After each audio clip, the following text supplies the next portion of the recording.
এই ভিডিওতে আমরা জানব পবিত্র কোরআনের গুরুত্বপূর্ণ সূরা আল মুলক সম্পর্কে।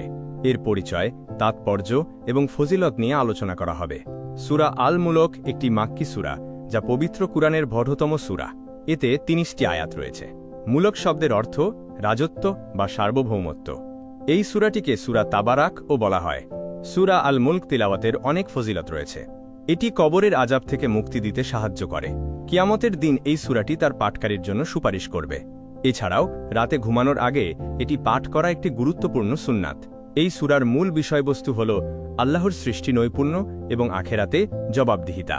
এতে চমৎকারভাবে আল্লাহর সৃষ্টি, যেমন ৭ আসমানের স্তরে স্তরে সৃষ্টি এবং মৃত্যু ও জীবনের উদ্দেশ্য বর্ণনা করা হয়েছে।